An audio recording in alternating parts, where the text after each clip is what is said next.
क्या आपने कभी सोचा है कि भारत के ज़मीन के नीचे कितने राज छुपे हो सकते हैं? एक ऐसा गांव जहां कुछ साल पहले हुए ज़मीन के खुदाई ने इतिहास के पन्ने बदल दिए। ये गांव है सिलोनी, जहां की मिट्टी ने भारत के प्राचीनतम इतिहासों को उजागर किया।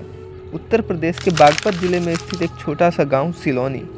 साधारण से दिखने वाले इस गांव के ज़मीन के नीचे छिपा था हजारों साल पुराना इतिहास। साल 2018 में की गई खुदाई ने यहाँ कुछ ऐसा उजागर किया जिसे देखकर पूरी दुनिया हैरान हो गई। यहाँ की खुदाई में निकले रथ, तांबे के हथियार और अद्भुत प्राचीनतम वस्तुएं। लेकिन सबसे चौंकाने वाली खोज थी प्राचीन रथ, जो लगभग 4000 साल पुराने थे। इससे भारत की सभ्यता की प्राचीनता और गौरवशाली इतिहास का नया अध्याय खुला। सिलोनी की इस खोज ने हमारे इतिहासकारों को नई दिशा दी।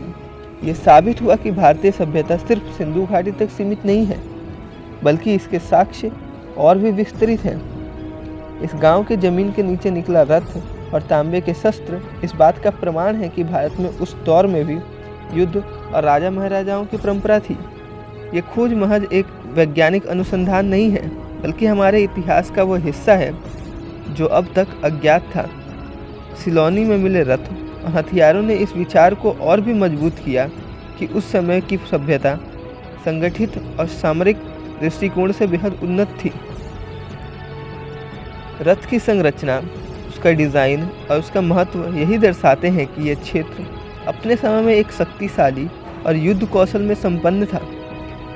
सिलोनी की ये खुदाई न केवल भारत के प्राचीनतम इतिहास की एक अद्वितीय झलक प्रस्तुत करती है, बल्कि ये दुनिया के इतिहास में एक अहम योगदान देती है। सिलोनी एक छोटा सा गांव आज भी पूरी दुनिया में एक ऐतिहासिक स्थल के रूप में जाना जाता है। ये गांव भारत के उस विरासत की प्रतीक है जो हजारों सालों से अस्तित्व और सभ्यता की कहानी कहती है। सिलोनी की ये कहानी हमें सोचने पर मजबूर करती है कि हमारे देश की मिट्टी के नीचे कितने और रहस्य छुपे हुए हैं। क्या यह सिर्फ एक गांव की कहानी है, या फिर यह हमारे इतिहास का एक और अनसुलझा अध्याय है? सिलोनी गांव की अद्भुत खोज, भारत का गौरवशाली इतिहास। अगर आपको हमारा ये वीडियो पसंद आया हो, कृपया चैनल को सब्सक्राइब करें और वीडियो को लाइक करें। मिलते हैं अगले एपिसोड में किसी और नए टॉपिक के साथ। तब तक के लिए जय हिंद।